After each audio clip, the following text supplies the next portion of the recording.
There are 3 certainties in life: death, taxes, and Starfield being an Xbox exclusive, but who cares when we still have Skyrim.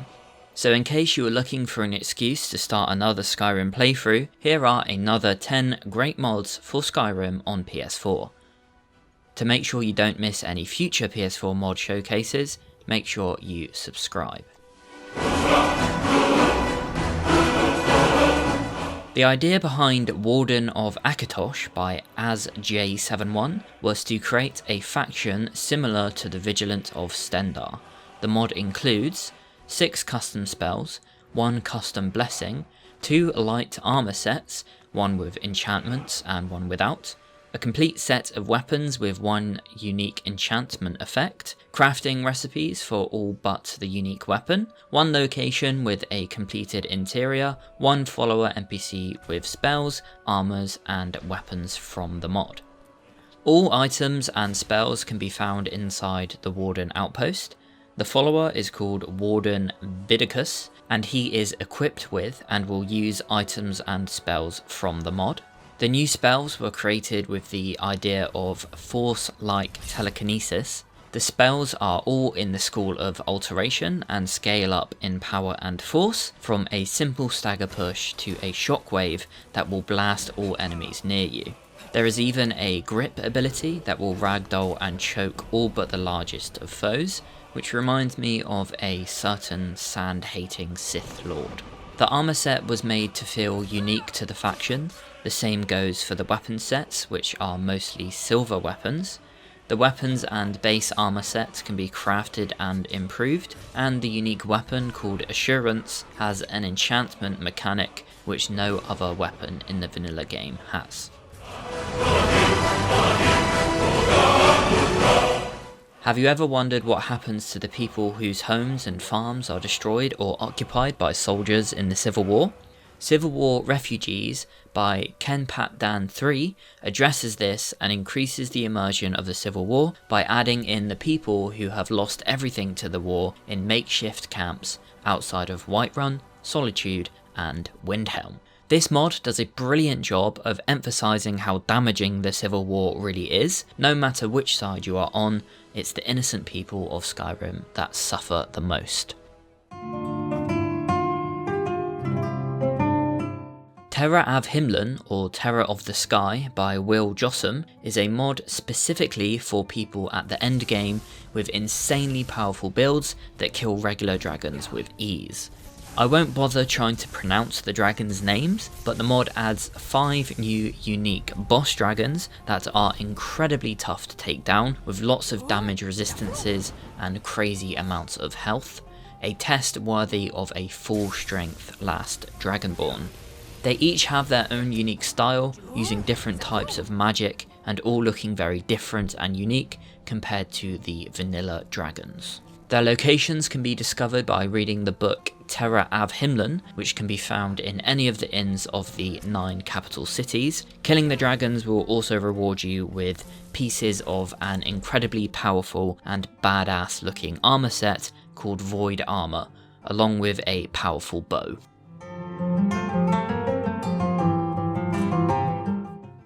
Have you ever wanted to look cooler in full armour without having to sacrifice a piece of equipment? Helmets with hooded side capes by Aurel Coolj is exactly what it says on the tin. The mod adds a stupid amount of different style and colour hoods to several different helmets. To obtain them, go into the Sleeping Giant Inn at Riverwood. Once inside, look to your left, and on the other side of the table is the Helmets with Hoods chest. This mod unfortunately doesn't work with most helmets, so there are only a select few that the mod author could actually add hoods to, but that doesn't mean that there aren't many options to choose from, because there are so many different helmets added by this mod. It took a good minute or even 2 for the chest with them all in to load, because there are hundreds of helmets in there.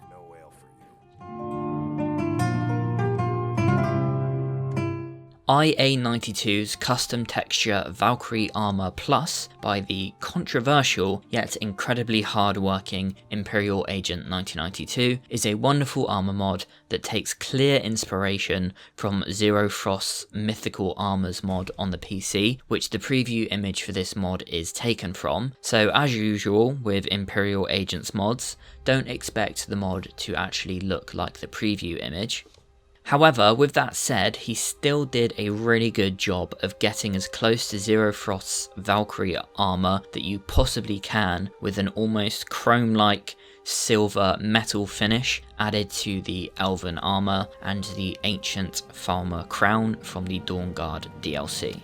It's a nice looking armor and a great fit for a Viking Valkyrie themed Shield Maiden build. The mod also comes with a spell that allows you to summon a Valkyrie warrior to help you in combat, and each time you summon them they will change appearance, which is a neat feature. Get Your House Pet Changer by Spocrates allows you to change your house pet or stray dog into the creature you want. You can choose your house, spouse and kids, so you should be able to choose your family pet as well. To change your pet or stray, simply activate one of the 9 shrines of the Divines, one of the 3 shrines at the temple in Raven Rock, or one of the 3 new shrines added by this mod. When you activate a shrine, you will get the normal blessing and have your diseases cured. In addition, a message displays indicating what your pet will be. You can change your pet as often as you want, simply by activating a different shrine. This works on pets your adopted kids have, and any stray dogs you find, such as Miko, who I used for this video. The mod lets you turn your pet into any of the following 14 creatures. A bear cub at the Shrine of Talos in Whiterun, a boar at the Shrine of Auriel in Darkfall Cave, a chorus hatchling at the Shrine to Boethia in Raven Rock Temple, Deathhound at the Shrine of Molagbao in a tower outside Volkihar Keep, a dog at the Shrine of Kinnereth in Solitude Temple of the Divines, a firefox at the Shrine of Julianos in Solitude, a regular fox at the Shrine of Zenithar in Solitude, a goat at the Shrine of Debella in Solitude, a husky at the Shrine of Arkay in Solitude, a mud crab at the Shrine of Stendar in Solitude, a rabbit at the Shrine of Mara in Solitude, a saber cat cub at the Shrine of Azura at Raven Rock Temple, a skeever at the Shrine of Periite, a spectral dragon at the Shrine of Akatosh in Solitude, a spider at the Shrine of Mephala in Raven Rock Temple, and finally a timber wolf at the Shrine of Hirsine in Bloated Man's Grotto. The Great City of Solitude by Soldier of War, ported and adapted for PS4 by B. Very of A, transforms Solitude's port into something truly worthy of Skyrim's capital city. The mod's description explains that Solitude is the grand capital of Skyrim. The city watches over the marshlands of Hjalmarch and the Karth River from its pristine stone arch. Solitude is undeniably Skyrim's most cosmopolitan city and also houses its largest port. It is Solitude where the Empire directs its legions in Skyrim in the ongoing civil war. On top of the stone arch, Solitude's nobility deal in politics, but it is down below where the money is earned. You may be thinking why? Solitude's stone arch provides natural protection from the strong winds of the Sea of Ghosts, and the Karth and Hjal rivers provide connections to Skyrim's mainland, an ideal location for Skyrim's largest port and arguably Skyrim's best defensible city. The port has been greatly expanded with new homes, shops, warehouses, and now covers both sides of the Karth River. The stone arch has been reshaped into something more natural and imposing. New vendors, guards, and other NPCs have also been added.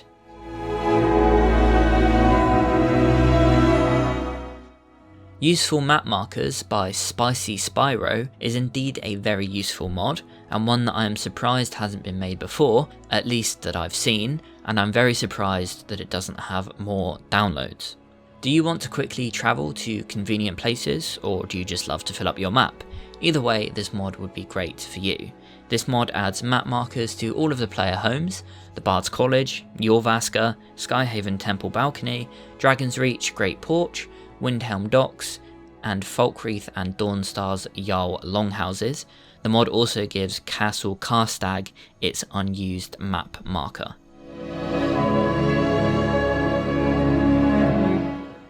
Whiterun Exterior Full of Life by Dennis83 is a part of the Full of Life mod series, which overhauls the cities and towns of Skyrim. This mod overhauls the exterior outside the gates of Whiterun. The features include loads of plant life and insects added to make the exterior of Whiterun come alive. Objects have been placed where NPCs don't walk. It's game crashing safe. It has a small file size, and it's safe to install or remove.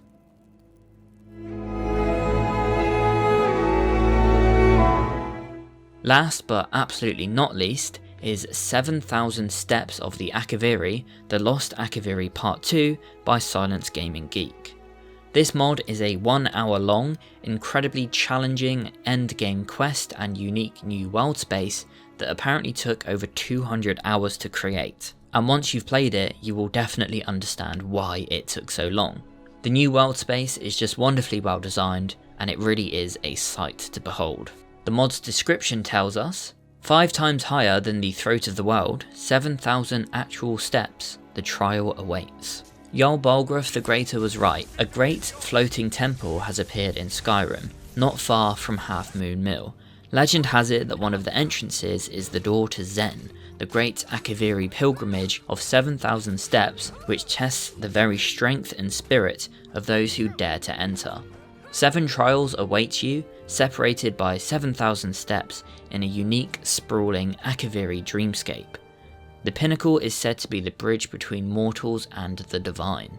More than a month in the making, and with over an hour of gameplay in highly immersive environments, you will climb nearly 5 times higher than the throat of the world, encountering the beauty and danger of Zen to face the toughest of foes for the greatest of reward, the power of a god. And that's all of the mods. If you enjoyed this video, make sure you leave it a like and subscribe to the channel so you don't miss the next one. Until then, stay safe.